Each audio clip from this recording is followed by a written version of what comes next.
We've got a lot of other good speakers today, including our next one, who's an industry icon and somewhat of a legend in the business, Allan Dalton.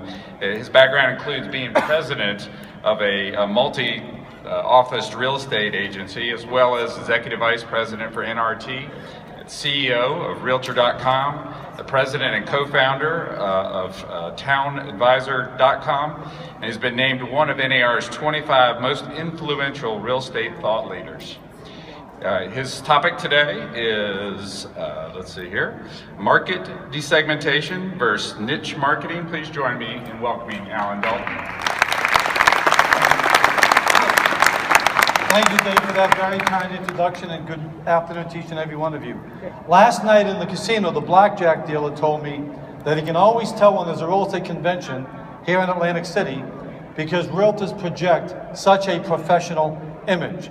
Now, the reason I'm referencing this is because it reinforces a distinction that I would like to make today. That being that I think there's a significant difference between how the real estate industry projects its image versus its value. When it comes to image, we could not be in better shape for the following reasons. We invented personal promotion. We write our own glowing reviews. We're prodigiously photoshopped. We're resplendently dressed. And the parking garages here in Atlantic City are brimming with your BMWs, Lexuses, and a litany of other luxury automobiles, including my Bentley. Now, while I'm kidding about driving a Bentley, I'm very serious about the need for the industry to project greater value. And to that end, I've got a few recommendations. My first recommendation is that we pay very close attention to what Confucius and Shakespeare both had to say about projecting value. Confucius once said that all wisdom begins by properly naming and defining your essence. He said that if you don't correctly name your value, that kingdoms will fall and dynasties will tumble. Shakespeare, for his part, in Hamlet wrote that the word must suit the action and the action must suit the word. So for starters, let me say this. I don't believe that the words listing agent suit your actions. And I don't think your actions suit the words listing agent heading into 2016. It would have in the early 1800s. Because in the early 1800s, the major way of marketing and selling a home was somebody would go to the general store and post on a list at the general store home for sale information. But I'm sure you'd agree with me that over the past 2 centuries, there's been a monumental marketing metamorphosis that has taken place. And so the question is, what do we do with this anachronistic, value-killing mischaracterization of your value? To me, I think we should follow the example of the National Association of Realtors because they rectified or changed their name. The first name of the National Association of Realtors, when it was founded in 1908, was the National Association of Real Estate Exchangers. And guess what their slogan was? Their slogan was, Uniting America's Real Estate Men. So I'm sure you'd agree with me that they were very wise. They were very wise to follow the singing advice of Elsa and my granddaughter, Grace Powell's, and that would be let it go, let it go, let it go, in terms of the words listing agent. So now if we're emancipating from that marginalistic definition of what you represent, what do we substitute it for? There's 2 choices. Listing agent can either become seller's agent or marketing realtor. At least seller's agent would provide a symmetrical balance to buyer agent, and it would invoke agency. It would have representational value, as opposed to somebody's representing what, a piece of paper? I'm the listing agent? It sounds like your job's all real. That completely undermines your value in terms of that. The next recommendation I have to make is that we should get rid of the sentence that's worshipped in the industry. It's so worshipped that it's been elevated to the Gregorian chant level. And that is this: homes don't sell because of price.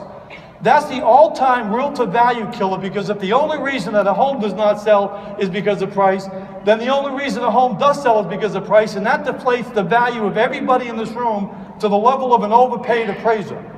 Now, we're going to have struggles changing that because, again, if the only reason a home doesn't sell is because of price, the only reason it does sell is because of price, we can change that to the only reason that a home does not sell is because of marketing.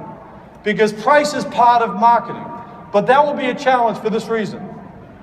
Because the sentence, homes do not sell because of price, have basically, for the past century, exonerated every real estate company, every broker and realtor in America to this point that when a home does not sell, you don't even have one scintilla of responsibility. Because what that sentence does is it basically throws every homeowner in America under the bus of being the singular reason why homes don't sell in this country, because they didn't capitulate to the infallible, meticulous pricing recommendations of their realtor. So therefore, the 100% of the reason the home didn't sell is always their fault. Now that's clever and that's convenient, but that's a value killer. So what do we change? The way to change is to basically embrace what the rest of the world did in the 1950s. In the 1950s, they came up with a concept called the 4 Ps of marketing: price, product, placement, and promotion. Our industry said, hey, look, we're going to jettison 75% of the Ps. We want to be the 1 P of marketing. Everything is price, because that way we can blame the homeowner for everything, and we don't have to have any responsibility for the promotion, the product, and so forth and so on. And so I suggest that we consider 2 paths. And here's the challenge. No matter which path you take, whether you think homes don't sell because of price or homes don't sell because of marketing, they're both logical. The marketing realtor who wants to have value will surmise homes don't sell because of marketing. It could be price. It could be because of inferior staging, which didn't lead to a high enough price to consummate the sale. It could be inferior negotiating. That's how a marketing realtor thinks. This is the value report. Okay, that's how a marketing realtor thinks. The listing agent thinks like this: even if you have the worst staging in the world, if you lower the price enough, somebody will buy it. Even if you have 7 dead bodies in the basement, if you lower the price enough, somebody will buy it. And they go through their entire career seeking the lowest common denominator, as if the greatest skill that a realtor can have is price reductions. The next recommendation has to do with food. I think it hurts our internal sense of value when we have realtors basically conveying that the only way that they're really willing to inspect homes in the market is to be fed.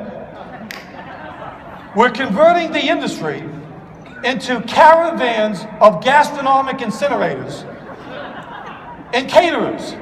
Imagine being in the hospital and overhearing a physician say, would you please come up and see my patient? I'm going to be serving a buffet. I'm going to be serving sushi. I've got a great local caterer. The other thing that kills value is the realtors basically who advertise. They should be muzzled. Here's what they advertise: a realtor you can trust.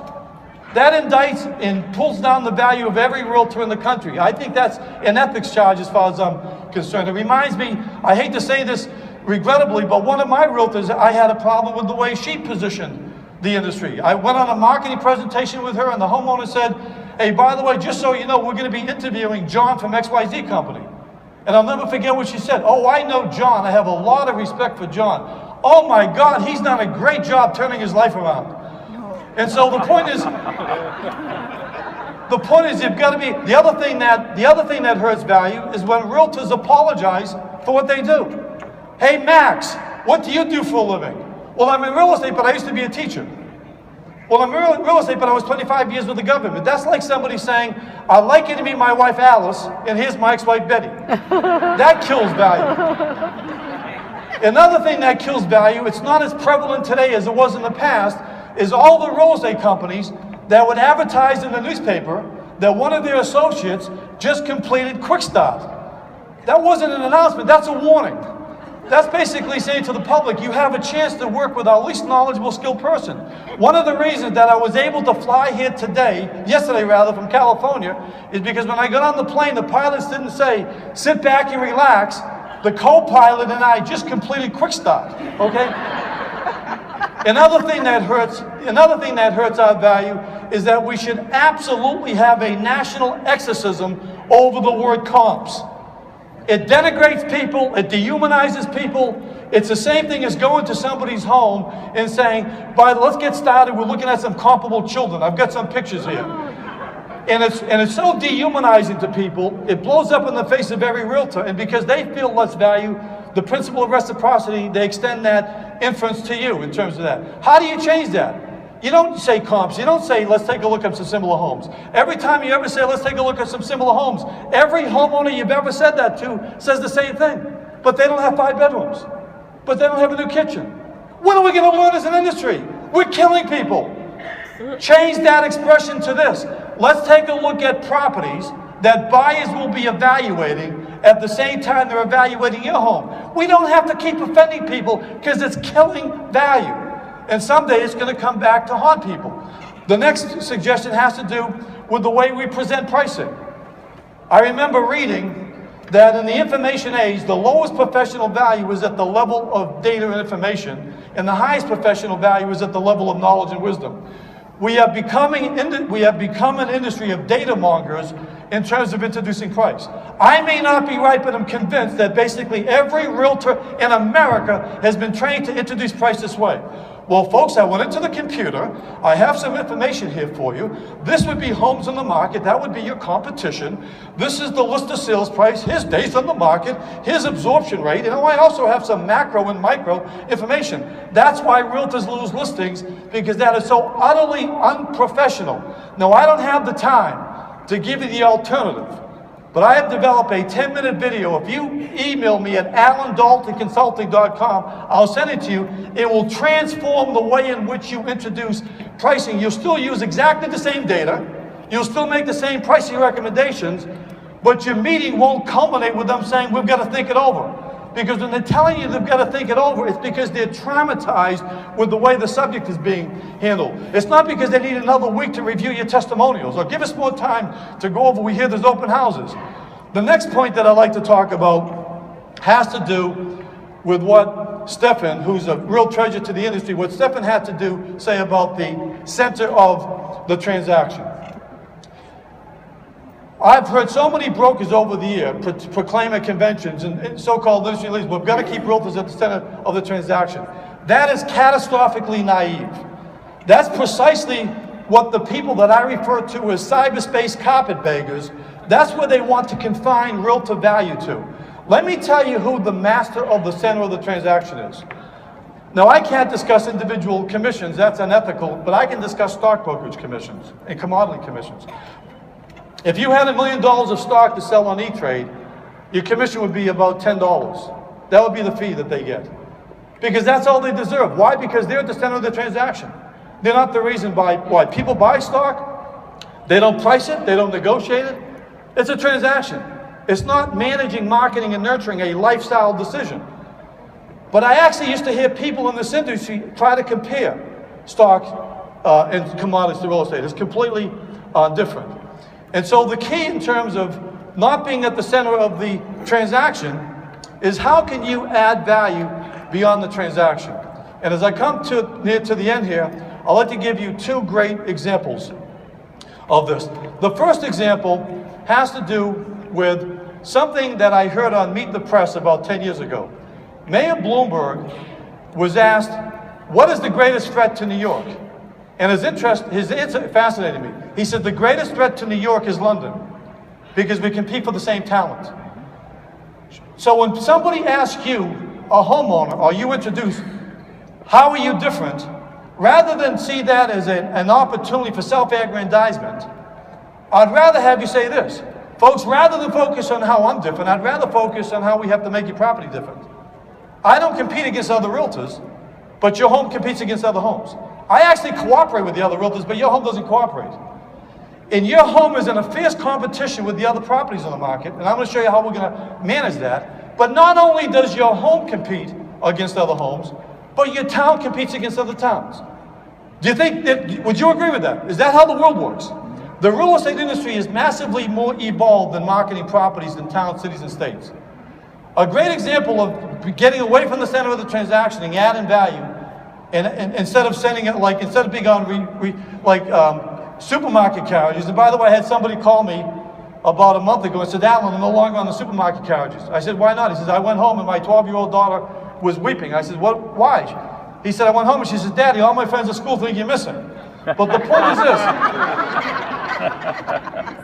point is this. So Charlie Oppler and Michael Oppler in New Jersey, they've just produced a world-class video called Moving to New Jersey, a Genius Decision, where they leverage Einstein and Edison being there. That's how they'll have access to consumers and get a lot more listings and customers, because homeowners, it's all about them.